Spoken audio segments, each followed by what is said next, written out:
Bismillahirrohmanirrohim, banyak sekali orang menanyakan pendapat saya tentang nasab Balwi yang sedang diperdebatkan ini. Bahkan banyak tokoh meminta saya untuk mendinginkan dua kelompok yang sedang berdebat tentang nasab keluarga Balwi itu.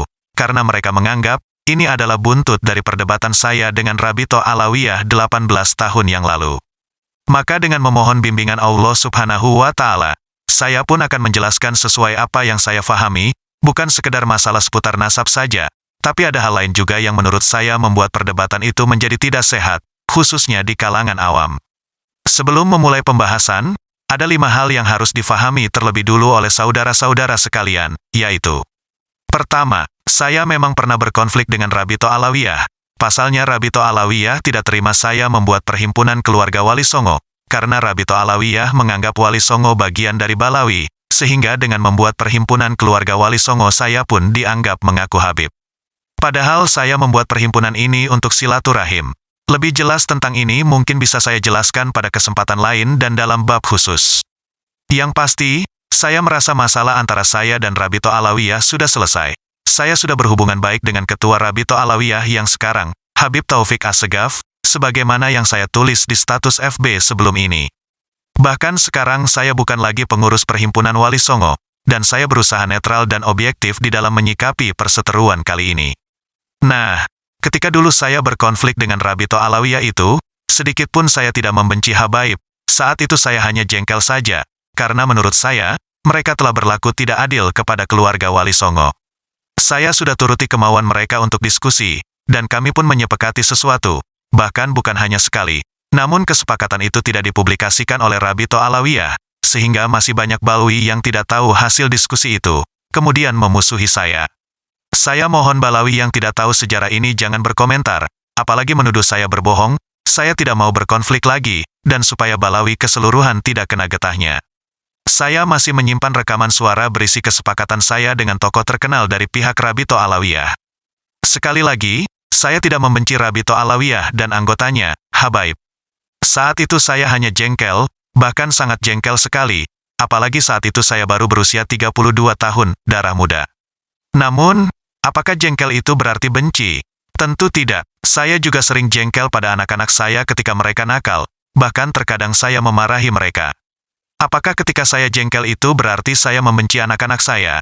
Demi Allah, ketika saya jengkel pada beberapa Balwi yang memusuhi saya ketika itu, saat itu saya justru lebih sering mendoakan kebaikan untuk mereka daripada untuk saudara-saudara kandung saya. Batin saya tertekan karena saya jadi terpisah dengan teman-teman Balawi yang dulu akrab dengan saya. Saya sampai jatuh sakit sebulan lebih dan sempat tidak bisa jalan. Saya sering menangis ketika berharap mereka mau berbaikan dengan saya, karena di antara tujuan saya membuka nasab keluarga Wali Songo itu untuk bersilaturahim dengan mereka. Saya sampai berkata, kenapa kalian begitu berat menerima kami sebagai keluarga, padahal kami adalah keluarga-keluarga terhormat yang telah mempribumi. Sekali lagi dan tidak akan saya ulangi lagi, sampai sekarang saya tidak membenci Balawi apalagi yang ulama, Habaib. Saya menyayangi mereka lebih dari sekedar saudara-saudara, karena saya juga melihat mereka sebagai saudara sesama anak ruhani baginda Nabi. Saya ingin beliau tersenyum melihat kami hidup rukun, apalagi saling bahu-membahu mendakwahkan ajaran kasih sayang beliau. Kedua, istri pertama saya adalah dari keluarga bin Yahya Balawi. Ayah mertua saya bernama Habib Soleh bin Hasan bin Abu Rahman bin Yahya. Saya melihat sendiri nama beliau tercatat di buku induk Balawi, ketika saya bersilaturahim ke kantor Nakobatul Asraf Jakarta, bersama kakak ipar saya. Beliau tinggal di Majalengka. Habib Lutfi bin Yahya memanggil beliau Ami, paman, walaupun beliau lebih muda, karena urutan nasab beliau lebih tinggi dari nasab Habib Lutfi. Bahkan Habib Lutfi sering singgah ke rumah beliau ketika sedang ada acara di Majalengka. Ketika ayah mertua saya didatangi oleh beberapa orang pengurus Rabito Alawiyah, dan mereka menyalahkan beliau karena menerima saya jadi menantu, beliau hanya berkata singkat, "Kalau kalian keberatan, hapus saja namaku dari buku Rabito Alawiyah." Beliau adalah keturunan Habib Awad bin Yahya yang menikah dengan Putri Adipati Semarang. Habib Awad datang ke Jawa sebagai intelektual dan dekat dengan pribumi. Beliau dari keluarga elit Hadramaut yang datang ke Jawa kemudian menikah dengan bangsawan pribumi dan berbudaya pribumi. Banyak di antara keturunan beliau yang lebih memilih gelar Raden daripada gelar Habib. Di antara mereka adalah pelukis legendaris Raden Saleh Bustaman. Bustaman adalah nama kakek beliau dari pihak ibu. Dengan bangganya beliau sematkan nama itu di belakang nama beliau, karena beliau sangat mencintai dan menghormati keluarga ibu yang masih keturunan Wali Songo dan telah mempribumi.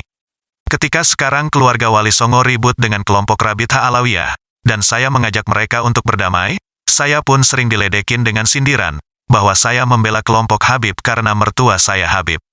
Saya mengajak damai bukan karena mau melindungi keluarga istri saya.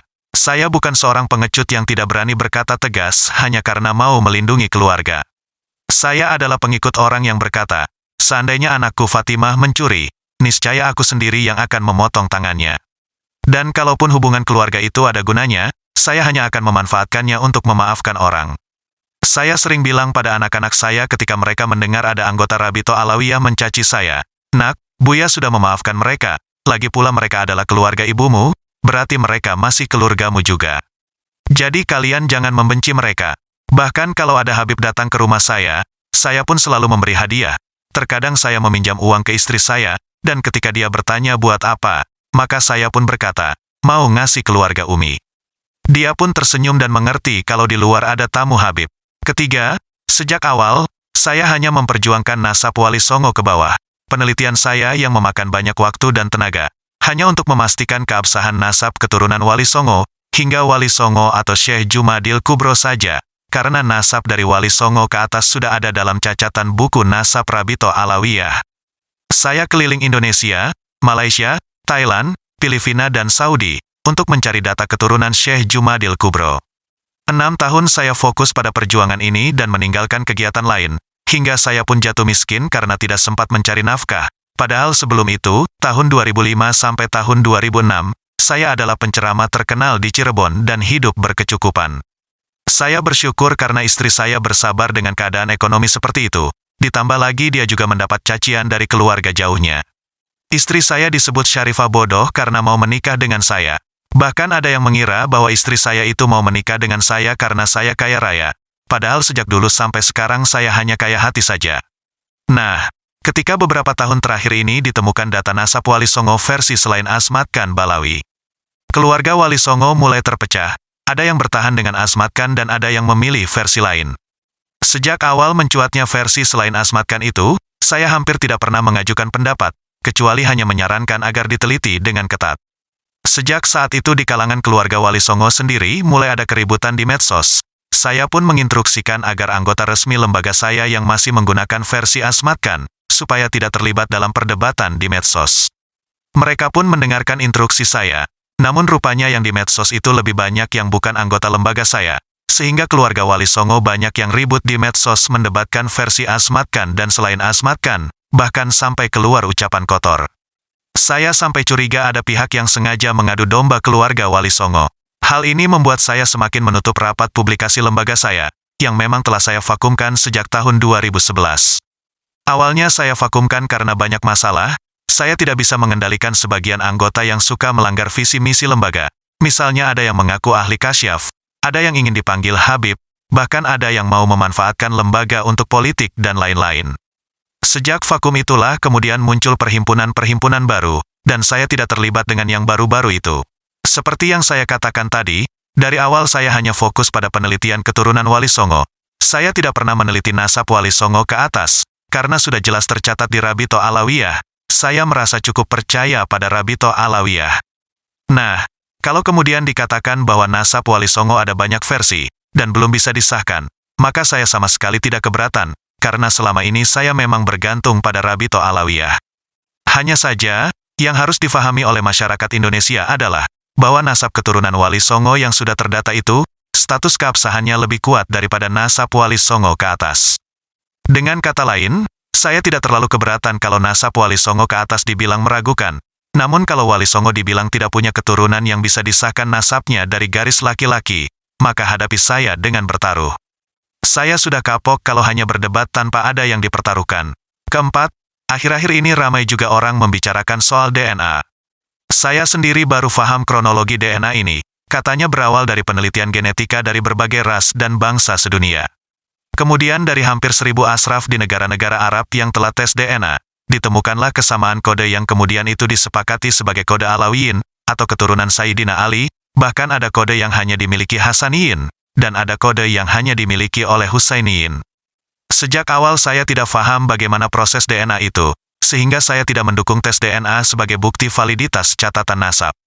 Saya pun dianggap kolot serta tidak mau mengikuti perkembangan sains dan teknologi, hingga akhirnya saya melakukan tes DNA, tapi dengan catatan, hasil tes DNA saya harus dibaca dan disimpulkan oleh pakar-pakar DNA terkenal, tidak cukup oleh pemula di bidang DNA.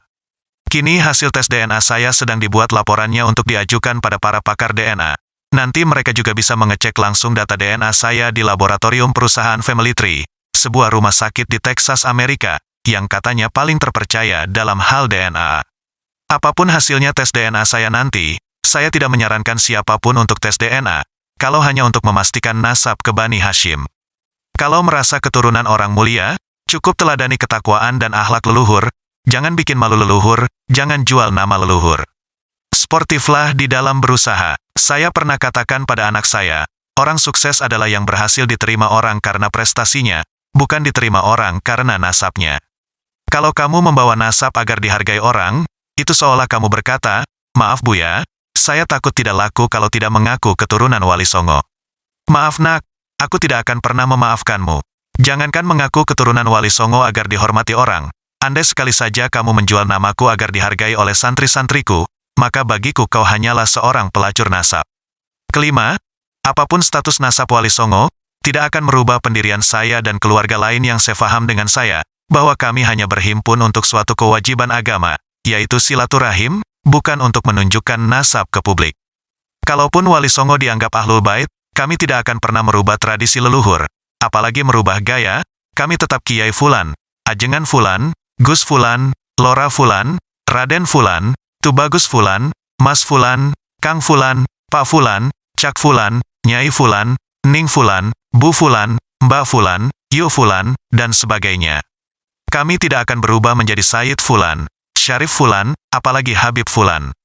Anak-anak kami, termasuk yang perempuan, tetap akan menikah dengan pribumi, dan kami tetap berpandangan, bahwa siapapun yang menjual nasabnya adalah pecundang. Kalau tidak alim duduk di bawah, belajar atau berkhidmah. Anak kandung saya pun akan saya suruh tinggal di luar pesantren kalau tidak alim, jangan pimpin majelis apalagi pesantren. Dan catat, yang tidak mempertahankan ajaran dan tradisi seperti ini, berarti bukan kelompok Ali Badri. Dan kalau misalnya semua orang di muka bumi ini sepakat, bahwa Wali Songo bukan Ahlul Bait, sedikit pun kami tidak merasa rugi karena itu, sebab kami tidak pernah menjadikan nasab sebagai modal agar dihormati dan diikuti orang. Kami tidak pernah menjual nasab. Saya sadar bahwa semua orang di kampung saya menghormati saya, karena saya adalah anak ayah saya.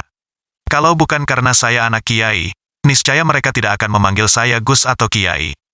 Mereka tidak akan mengundang saya untuk berceramah, memimpin doa dan sebagainya, karena dalam tradisi masyarakat pesantren Jawa Madura itu, yang dikiaikan hanyalah anak kiai saja.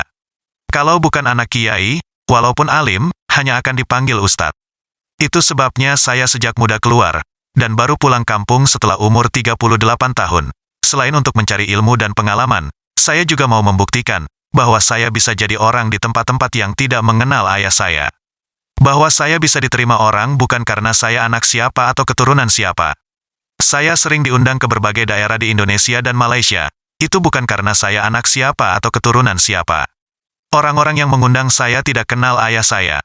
Singkatnya, membawa nama ayah sendiri saja saya merasa cemen. Apalagi membawa nama besar Wali Songo, apalagi mengaku keturunan Nabi.